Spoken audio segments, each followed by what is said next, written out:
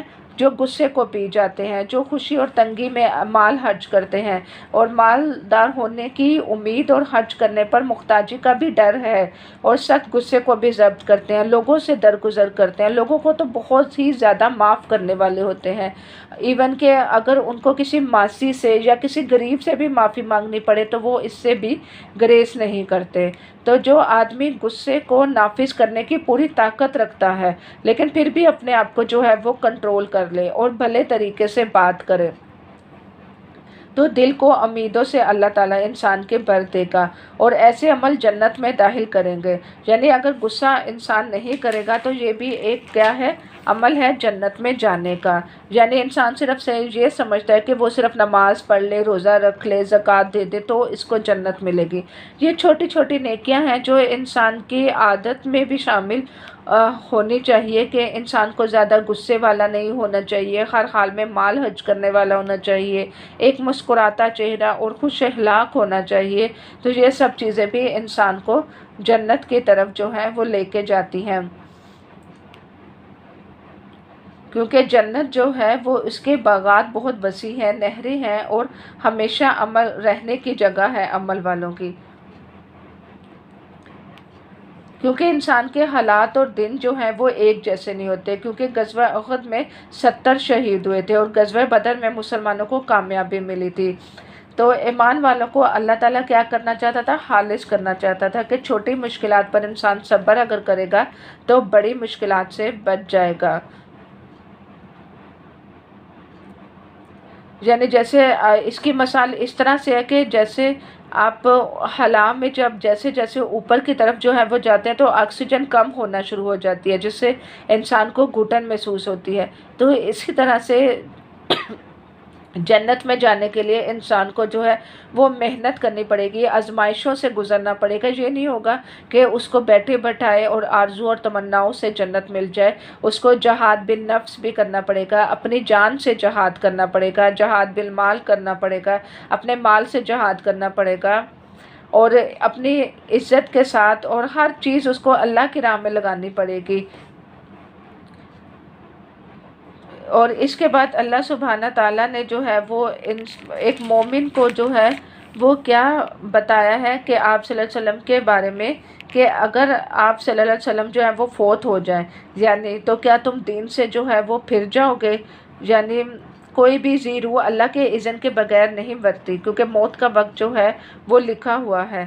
تو لیڈر کی خاطر تم نے کیا جنگ کے لیے اکٹھا نہیں ہونا؟ کیونکہ جب جنگ احد میں خبر مشہور ہو گئی تھی کہ آپ صلی اللہ علیہ وسلم فوت ہو گئے ہیں، تو اللہ تعالیٰ نے کہا وہ تو ایک رسول تھے اور وہ تو چلے گئے، اور اس سے پہلے کے رسول بھی چلے گئے۔ تو انسان کو جو ہے وہ اپنا دل جو ہے وہ شکستہ جو ہے وہ نہیں ہونا چاہیے، کیونکہ انسان کا اصل ٹارگٹ کیا ہے؟ کہ اپنے دین پر جمع رہے۔ یعنی یہ دعا کر، اے ہمارے رب ہماری غلطیوں کو اور کوتاہیوں سے درگزر فرما، اور ہمارے کام میں تیرے حدود سے جو کچھ تجاوز ہو گیا اسے معاف کر، اور ہمارے قدم جما دے، اور کافروں کے مقابلے میں ہماری مدد فرما۔ یعنی موت کا وقت تو لکھا ہوا ہے، اور دنیا کے مقصد کے لیے کام دنیا میں جو کرے گا تو اس کا بدلہ تو اسے دنیا میں مل جائے گا، لیکن انسان کو دین کے راستے میں صبر اور اللہ سے مدد مانگنے کی جو ہے وہ ضرورت ہے، کیونکہ شرک جو ہے وہ کیا ہے؟ بے برکتی کا ذریعہ ہے۔ کیونکہ انہوں نے جنگ احد میں جو ہے وہ رسول اکرم صلی اللہ علیہ وسلم کی بات جو ہے وہ نہیں مانی تھی، اور دنیا چاہی تھی، اور آخرت کو بعض لوگ جو ہے وہ چاہتے ہیں، اور بعض کیا کرتے ہیں؟ دنیا کو جو ہے وہ چاہتا ہے۔ لیکن اللہ اپنے بندوں سے چاہتا ہے کہ تم دنیا کے نقصان پر کیا کرو؟ غم نہ کرو، کیونکہ غم انسان کو کیا کرتا ہے؟ مفید کاموں سے روک دیتا ہے، اور اس کی کیا کہتے ہیں وہ بھٹک جاتا ہے اللہ کے راستے سے۔ خوش رہنے کا عادی جو ہے وہ انسان کو اپنے اوپر بنانا چاہیے، کیونکہ ہمارے لیے خاص طور پر ہم مسلمانوں کے لیے ایک ایک لمحہ جو ہے وہ اہمیت کے حامل ہے کہ ہم اس وقت کو جو ہے وہ ضائع نہ کریں۔ یعنی غم سے انسان کا سارا دن بھی خراب جائے گا اور اس کی اپنے دن بھر کی روٹین بھی خراب ہوگی، اس لیے اللہ تعالیٰ ہمیں غم سے نکالنا چاہتے ہیں۔ تو آپ بھی کوشش کریں کہ خوش رہیں اور اپنا ہر دن پہلے دن سے اچھا گزاریں اور شرح صدر میں رہیں اور اللہ تعالیٰ سے دعا مانگتے رہیں۔ اسی طرح اللہ سبحانہ تعالیٰ نے کہا ہے کہ نیکی کے کام کرتے چلے جاؤ، یعنی احد میں خوف سے ان کے قدم پیچھے ہٹ گئے تھے، تو جن کے دلوں میں منافقت تھی وہ نیکی کے کاموں میں کیا رہ گئے تھے؟ پیچھے رہ گئے تھے۔ تو اللہ سبحانہ تعالیٰ کہتے ہیں کہ اللہ ہی زندگی دیتا ہے اور موت دیتا ہے، تو اللہ کے راستے میں قتل ہو جائے جو مر جاؤ، تو آگے تمہاری بہترین منزلیں ہیں، کیونکہ ایک مسلمان کا تو یہی عقیدہ ہے نا کہ وہ کیا کرے، اس دنیا کو ترجیح نہ دے، آخرت کو ترجیح دے، کیونکہ ہم اس دنیا سے کیا کرتے ہیں؟ انتقال کیوں کہا جاتا ہے؟ انتقال کا مطلب ہوتا ہے کہ ایک دنیا سے یعنی ایک جگہ سے دوسری جگہ میں چلا جانا، یعنی ہم اس دنیا سے کوچ کر کے عالم برزخ کی طرف جاتے ہیں۔ ہماری زندگی ختم نہیں ہوتی، صرف ہمارا جسم کا اور روح کا رشتہ جو ہے وہ مرتے وقت ختم ہوتا ہے۔ تو اللہ سبحانہ تعالیٰ نے ہمیں کیا تسلی دلی ہے کہ اگر تم اللہ کی راہ میں مارے جاؤ یا مر جاؤ تو اللہ کی جو رحمت اور بخشش تمہارے حصے میں آئے گی، تو وہ ان ساری چیزوں سے بہتر ہے جنہیں یہ لوگ جمع کر رہے ہیں، کیونکہ ہوا تم مرو یا مارے جاؤ، بہرحال تم سب کو سمٹ کر تو اللہ ہی کی طرف آنا ہے، یعنی چاہے تم جنگ میں مرو یا شہید ہو، لیکن واپسی تو سب کی اللہ ہی کی طرف ہے۔ تو اس لیے اللہ تعالیٰ نے ہمیں کس بات کی تلقین کی ہے کہ انسان کو جو ہے وہ اپنی آخرت کی فکر کرنی چاہیے، مرنے کا وقت جو ہے وہ ایک مقرر ہے۔ اور اسی طرح سے اللہ تعالیٰ نے آپ صلی اللہ علیہ وسلم کی خوبی بیان کی ہے کہ اے پیغمبر، یہ اللہ کی بڑی رحمت ہے کہ تم ان لوگوں کے لیے نرم مزاج واقع ہوئے ہو، یعنی ایک لیڈر میں جو ہے وہ نرمی ہو تو یہ ایک بہت بڑی نعمت ہوتی ہے، کیونکہ نرمی کا لفظ سنتے ہی کیا آتا ہے ذات میں، یعنی ایک انسان کو کتنا وہ خوبصورت بنا دیتی ہے نا، جو ایک بہت نرم دل انسان ہو تو نرمی جو ہوتی ہے وہ گھروں میں بھی فائدہ دیتی ہے، جو جہاں پہ سختی ہوگی وہاں پہ تو نقصان ہی نقصان ہوگا۔ تو اس سے بڑھ کر آپ خود اندازہ لگائیں کہ آپ صلی اللہ علیہ وسلم کی ذات اتنی نرم مزاج تھی، تو اگر وہ تند خو ہوتے یا سنگ دل ہوتے تو کیا ہوتا؟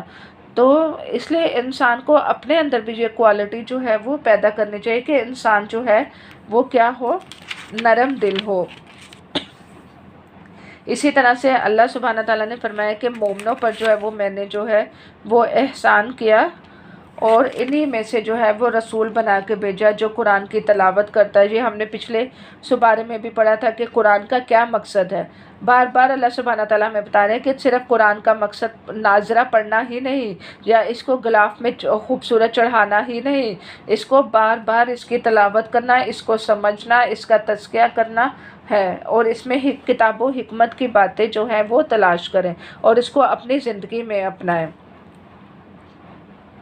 شہید کے بارے میں بھی اللہ تعالیٰ نے کیا کہا ہے کہ وہ زندہ ہے، اس کو رزق ملتا ہے، تو عام مومن کو اس بات کا ادراک نہیں کر سکتا، یعنی برزخ کی زندگی میں شہید کو کیا ملتا ہے۔ یعنی حدیث میں بھی آتا ہے کہ ایک چونٹی کے کاٹنے کی جتنی تکلیف ہوتی ہے اتنی تکلیف ایک شہید کو جو ہے وہ ملتی ہے، تو آگے اس کے لیے کیا ہے؟ جنت کے مزے ہیں۔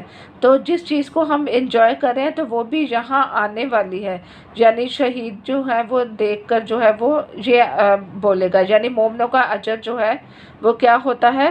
ضائع نہیں ہوتا۔ یعنی انسان کو جو ہے وہ کس کی تمنا کرنی چاہیے؟ شہادت کی۔ اور اس کے بعد اللہ تعالیٰ نے ہمیں کون سا کلمہ سکھایا؟ حسبنا اللہ و نعم الوکیل و نعم المولا و نعم النصیر، کہ اللہ کی ذات ہی میرے لیے کیا ہے؟ بہترین کارساز ہے۔ اور ابراہیم علیہ السلام نے بھی آگ میں جا کے یہی جملہ جو ہے وہ بولا تھا۔ تو آپ بھی اپنی زندگی میں جب بھی کوئی مشکل آئے تو کیا کون سا کلمہ پڑھیں؟ حسبنا اللہ نعم الوکیل و نعم المولا و نعم النصیر۔ اسی طرح سے اللہ نے کہا کہ شیطان سے نہ ڈرو اور کفر کے رویہ جو ہے وہ نہ اختیار کرو، اور پھر جو لوگ ایمان لانے کے بعد کفر کے راستے پر جو ہے وہ چلے جاتے ہیں تو ان کے لیے دردناک عذاب ہے۔ یعنی ڈیل دینے کا مقصد یہ نہیں ہے کہ گناہوں میں انسان بڑھ جائے، تو انسان سمجھتا ہے کہ شاید جو کر رہا ہے وہ ٹھیک ہے، لیکن وہ انسان کو آہستہ آہستہ دردناک عذاب کی طرف لے کے جاتا ہے۔ اسی طرح سے اللہ تعالیٰ نے پاک کو ناپاک سے جو ہے وہ الگ کیا، پھر کہا کہ جو لوگ ایمان لائے اور تقوی اختیار کیا ان کے لیے بڑا اجر ہے۔ اور اس کے بعد آپ صلی اللہ علیہ وسلم کے بارے میں بتایا کہ وہ واضح نشانی لے کر آئے، اور ان سپارے میں سب سے خوبصورت آیت جو ہم اکثر اپنی زندگی میں یا اپنی روٹین میں یا خاص طور پر جب کوئی فوت ہو جاتا ہے تو ہم اس آیت کو دہراتے رہتے ہیں، وہ کون سی آیت ہے؟ کلو نفس ذائقۃ الموت، یعنی ہر ذی روح کو ایک دن کیا کرنا ہے؟ موت کا ذائقہ جو ہے وہ چکھنا ہے۔ یعنی موت جو ہے وہ ایک دن سب کو آ کر رہنی ہی ہے۔ تو جنت میں ہم نے داخل ہونا انسان کی کامیابی ہے، اور جو آگ سے بچ جائے، یعنی اللہ تعالیٰ نے کہا ہے جو آگ سے بچ جائے اور جو جنت میں داخل ہو تو وہی اس کی کامیابی ہے۔ تو دنیا کی زندگی کا سامان کیا ہے؟ دھوکے کا سامان ہے۔ یعنی خوش بخت انسان کون ہے؟ یعنی ایک خوش قسمت انسان کون ہے جو آگے کے لیے کام کرے؟ یعنی اللہ سبحانہ تعالیٰ نے کیا فرمایا کہ تم میں سے ہر شخص کو اس بات کی فکر کرنی چاہیے کہ کیا اس نے آگے بھیجا ہے اور کیا اس نے پیچھے چھوڑا ہے۔ آگے بھیجنے میں اس کا اگر اس کا مال ہے جو اس نے اللہ کے راستے میں لگایا ہے، جیسے کوئی مسجد میں کنواں بنا لیا، یا پھر اپنی اولاد کو دین کے کام میں لگا لیا، یا پھر اور بہت سے ایسے نیکی کے کام جو اس نے اپنے ہاتھوں سے کیے، یعنی کوئی درخت لگا لیا تو اس سے پرندے وغیرہ کھائیں، تو کوئی بھی ایسی چیز جو وہ اس نے اپنی زندگی میں کر لی تو کیا ہوگا؟ وہ اس نے آگے بھیجا ہے، اور جو اس کی انسان کو فکر کرنی چاہیے، یعنی اپنی زندگی میں ہی ان چیزوں کی انسان کو فکر کرنی چاہیے۔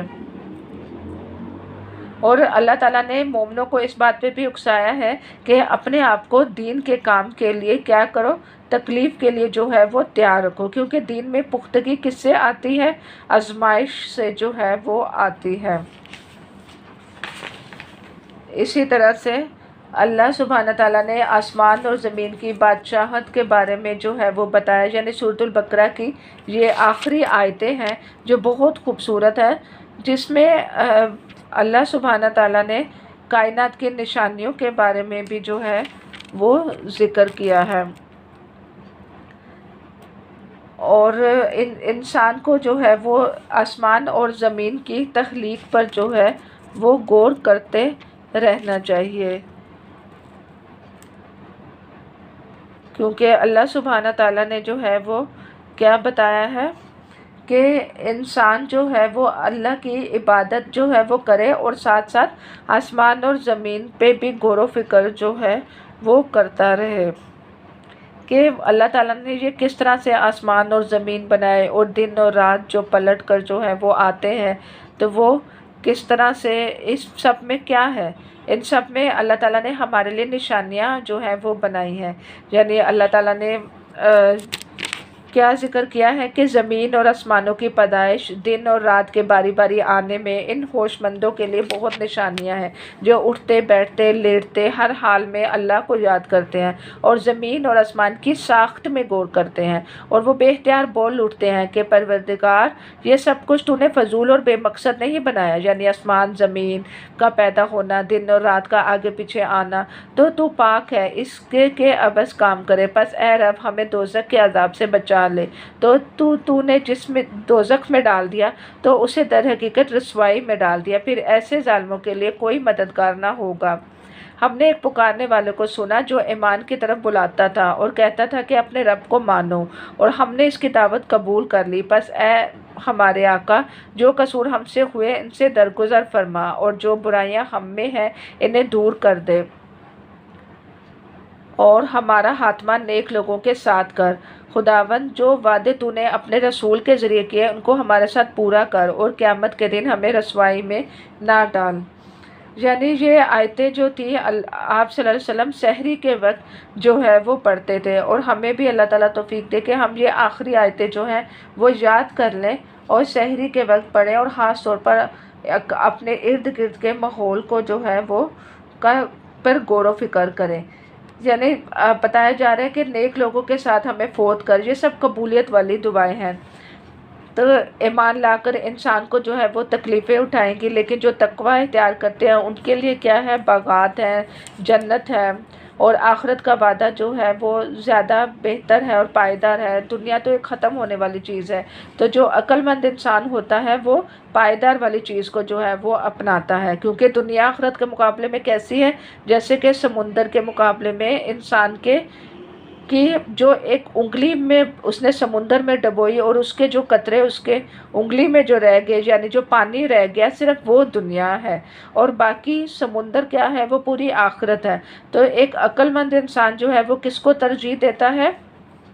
وہ آخرت کو جو ہے یعنی سمندر کو ہی ترجیح دے گا، اور وہ دنیا کو دین کی خاطر جو ہے وہ نہیں بیچتے۔ تو آخری آیت جو ہے وہ مجھے خود بہت خوبصورت لگتی ہے کہ یا ایھا الذین آمنوا اصبروا وصابروا ورابطوا واتقوا اللہ لعلکم تفلحون۔ یہ سورۃ آل عمران کی آخری آیت ہے، جس میں اللہ تعالیٰ ایمان والوں کو ابھار رہے ہیں کہ کیا کرو؟ صبر بھی کرو۔ پہلے ایمان کا ذکر ہے، یا ایھا الذین آمنوا کہ ایمان لاؤ، پھر صبر سے کام لو، پھر باطل پرستوں کے مقابلے میں پامردگی دکھاؤ، یعنی مضبوطی دکھاؤ۔ برائیوں کے مقابلے میں انسان کو ایک مضبوطی کے لیے اللہ تعالیٰ تیار کر رہے ہیں، اور حق کی خدمت کے لیے کمر بستہ ہو جاؤ۔ یعنی ایک مسلمان ہر وقت حق کے لیے سرکردہ رہتا ہے، اور ساتھ ہی اللہ تعالیٰ کیا کہہ رہے ہیں؟ اللہ سے ڈرتے رہو۔ تو کیا ہوگا اس کا رزلٹ؟ امید ہے کہ تم فلاح پا جاؤ گے۔ یعنی ایک چھوٹی سی آیت ہے، اور اس میں اللہ تعالیٰ نے ہمیں زندگی کا کتنا بڑا سبق دے دیا ہے کہ ہم ایمان بھی لائیں، صبر بھی کریں، اور باطل پرستوں کا مقابلہ بھی کریں، حق کے لیے بھی کھڑے ہوں، اور اللہ سے بھی ڈریں۔ تو اینڈ میں کیا ہوگا؟ فلاح پا جائیں گے، یعنی انسان کیا ہو جائے گا؟ کامیاب ہو جائے گا۔ کامیابی کی چابی اس کے ہاتھ میں ہوگی۔ تو اللہ تعالیٰ سے دعا ہے کہ اللہ تعالیٰ ہمیں بھی ان آیتوں کے چھوٹے چھوٹے مطلب کو سمجھنے اور اس سے اپنے ایمان کی مضبوطی کو بڑھانے پر غور دے۔ یعنی صبر اور تقوی دیکھو کتنے لازم ہے کہ انسان کو اگر یہ اپنی زندگی میں شامل کرے تو انسان کی زندگی کتنی خوبصورت ہو جائے۔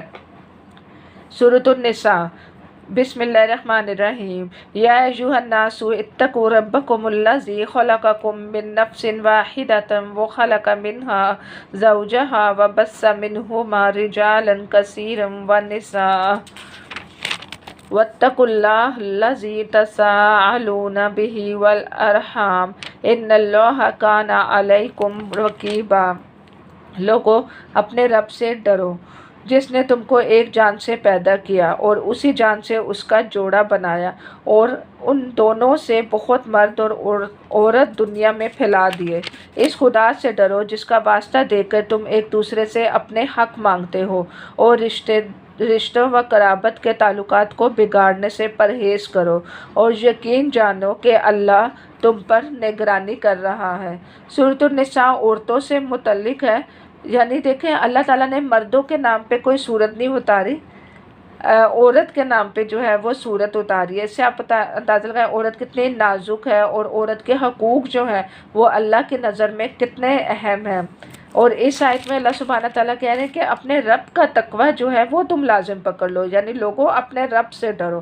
کس اللہ سے؟ جس نے تم کو ایک جان سے پیدا کیا، یعنی اپنے اوپر، کیونکہ یہ ایک بہت بڑی نیکی کی جڑ ہے تقوی، اس لیے اللہ تعالیٰ بار بار قرآن میں جو ہے وہ تقوی کا ذکر کر رہے ہیں۔ جیسے کہ سورۃ البقرہ کی بھی پہلی آیت میں جو ہے وہ ہمیں کیا کہا گیا ہے کہ یہ ہدایت کس کے لیے ہے؟ متقین لوگوں کے لیے ہے۔ الف لام میم ذالک الکتاب لا ریب فیہ ھدی للمتقین۔ یہ ایک نیکی کی جڑ ہے، تو ہمیں اس کو تھامنا چاہیے۔ تمام انسانوں کے ساتھ جو ہے وہ خیر خواہی کی۔ پھر اللہ تعالیٰ نے کہا کہ میں نے بہت سارے مرد اور عورت جو ہیں وہ پھیلا دیے، تاکہ تم کیا کرو؟ اللہ سے ڈرو جس کا واسطہ دے کے تم ایک دوسرے سے اپنے حق مانگتے ہو۔ پھر اللہ تعالیٰ نے یتیموں کا ذکر کیا کہ یتیم کے مال ان کو واپس دو، اچھے کو برے مال سے نہ بدل لو، اور ان کے مال اپنے مال کے ساتھ ملا کر نہ کھاؤ، یہ بہت بڑا گناہ ہے۔ تو ذمہ دار انسان جو ہے وہ ہوگا اگر وہ اپنے یتیم کے ساتھ جو ہے وہ انصاف جو ہے وہ نہیں کرے گا، اور اپنی خراب چیزوں کو جو ہے وہ نہ دو۔ یعنی آپ صلی اللہ علیہ وسلم نے کہا کہ یتیم بچے کی پرورش کرنے والا قیامت والا دن میرے ساتھ ایسے ہوگا جیسے کہ شہادت کی انگلی کی مثال انہوں نے دی جو دوسری کے ساتھ جو ہے وہ لگائی۔ پھر اسی طرح سے عورتوں کے مہر کا ذکر ہے کہ عورتوں کے مہر خوش دلی کے ساتھ فرض جانتے ہوئے ادا کرے۔ دیکھو اللہ تعالیٰ نے کس طرح سے عورت کے ایک ایک حقوق کو الگ الگ کر کے قرآن میں جو ہے وہ مینشن کیا ہے کہ جس سے اندازہ ہوتا ہے کہ عورتوں کے حقوق کی کتنی اہمیت ہے۔ یعنی اللہ تعالیٰ نے عورت کو جو ہے وہ کتنی عزت دی ہے اسلام میں کہ اس کے عدل کی شرائط کے ساتھ جو ہے وہ عورت سے نکاح کرو۔ اور پھر اس کے بعد اللہ تعالیٰ نے یتیموں کے بارے میں کہا کہ اور یتیموں کی آزمائش کرتے رہو جہاں تک کہ وہ نکاح کی قابل عمر تک جو ہے وہ پہنچ جائے۔ پھر اس کے بعد جو ہے وہ وراثت کا جو ہے وہ ذکر ہے، اور مردوں کے لیے اس مال میں حصہ ہے جو ماں باپ اور قریبی رشتہ دار نے چھوڑا، اور عورتوں کے لیے بھی اسی مال میں حصہ ہے جو ماں باپ اور قریبی رشتہ داروں نے چھوڑا، ہاں تھوڑا ہو یا بہت، یہ اللہ کا مقرر کرتا ہے۔ یعنی وراثت کی تقسیم اللہ کی طرف سے جو ہے وہ تقسیم ہے۔ تو ساتھ ہی اللہ تعالیٰ نے یتیموں کے حقوق کے بارے میں کہا کہ جو یتیم کے ساتھ ظلم کرتے ہیں وہ اپنے پیٹوں میں جو ہے وہ آگ بڑھتے ہیں۔ تو اولاد کے بارے میں جو ہے وہ تاکید جو ہے وہ کی ہے کہ، اور اسی طرح سے مہر جو ہے وہ اللہ تعالیٰ نے کہا ہے شوہر کو کہ وہ اپنی بیوی پہ دے اور اسے خرچ کرے، اس پر خرچ کرنے کی ذمہ داری بھی شوہر پر ہے۔ اسی طرح سے میت کے وارث کا جو ہے وہ ذکر ہے۔ تو اللہ تعالیٰ اپنے بندوں پر والدین سے بھی زیادہ مہربان ہے۔ یعنی وراثت کی جو ہے وہ پوری تفصیل کے ساتھ جو ہے وہ ذکر ہے کہ بیوی صاحب اولاد نہ ہو تو ترکے میں اس کو کتنا ملے گا، آدھا حصہ ملے گا۔ اللہ تعالیٰ نے ہر چیز کی تقسیم جو ہے وہ خود کی۔ تو وصیت میں تکلیف پہنچانا کیا ہے؟ کبیرہ گناہ ہے۔ 1/3 سے زیادہ وصیت نہیں ہو سکتی۔ یہ سب کیا ہے؟ اللہ تعالیٰ کی حدود ہے۔ اور جو اللہ اور اس کے رسول صلی اللہ علیہ وسلم کی اطاعت کرے گا یعنی تو اسے کیا ہوگا؟ اسے اللہ ایسے باغوں میں داخل کرے گا جس کے نیچے نہریں بہہ رہی ہیں۔ یعنی وصیت کے بعد اللہ تعالیٰ نے حدود کا ذکر کیا کہ اللہ کے حدود کی پیروی کرو۔ یعنی ایک باؤنڈری ہے اللہ تعالیٰ نے جو رکھ دی ہے، اس باؤنڈری کے اندر رہ کر انسان کو اپنی زندگی جو ہے وہ گزارنی چاہیے۔ پھر اس کے بعد جو کوئی توبہ جو ہے وہ کرے گا، یعنی جب انسان نے جہالت میں کوئی برا کام کیا اور اس کے بعد جو ہے وہ توبہ کی تو اس پر اللہ تعالیٰ مہربان ہوگا۔ یعنی یہاں پر آتا ہے کہ ہاں یہ جان لو کہ اللہ پر توبہ کی قبولیت کا حق انہی لوگوں کے لیے ہے جو نادانی کی وجہ سے کوئی برا فعل کر گزرتے ہیں، اس کے بعد جلد ہی توبہ کر لیتے ہیں۔ تو اللہ تعالیٰ اپنی نظر عنایت سے پھر متوجہ ہو جاتا ہے، اور اللہ ساری باتوں کو خبر رکھنے والا اور حکیم و دانا ہے۔ مگر توبہ ان لوگوں کے لیے نہیں ہے جو برے کام کرتے چلے جائے یہاں تک کہ ان میں سے کسی کا موت کا وقت آ جاتا ہے اور وہ کہتے ہیں کہ اب میں نے توبہ کی۔ اسی طرح توبہ ان لوگوں کے لیے بھی نہیں جو مرتے دم تک کافر ہیں، ایسے لوگوں کے لیے ہم نے دردناک سزا رکھی ہے۔ اسی طرح سے یہ بھی آتا ہے کہ قیامت والے دن جب سورج مشرق کی جگہ مغرب سے نکلے گا تب بھی توبہ قبول نہیں ہوتی، اور موت کے وقت جب فرشتہ نظر آتا ہے تو بھی توبہ قبول نہیں ہوتی۔ پھر اللہ تعالیٰ نے عورت کے بارے میں پھر ذکر کیا، کیونکہ یہ سورۃ نساء ہے اس لیے اس میں بار بار عورتوں کے حقوق جو ہیں وہ آ رہے ہیں کہ اے لوگوں جو ایمان لائے ہو، تمہارے لیے یہ حلال نہیں کہ زبردستی عورت کے وارث بن بیٹھو، ورنہ یہ حلال ہے کہ انہیں تنگ کر کے اسے مہر کا کچھ حصہ اڑا لینے کی کوشش کرو، تو جو تم انہیں دے چکے ہو، ہاں اگر وہ صریح بد چلنی کے مرتکب ہو تو ضرور تم تنگ کرنے کا حق رکھتے ہو، لیکن ان کے ساتھ بھلے طریقے سے زندگی گزارو۔ یعنی یہاں پر بھی اللہ تعالیٰ نے کہا کہ اپنی عورت کو اچھے طریقے سے رکھو۔ ہو سکتا ہے کہ ایک عادت تم اس کو اس کی ناپسند ہے تو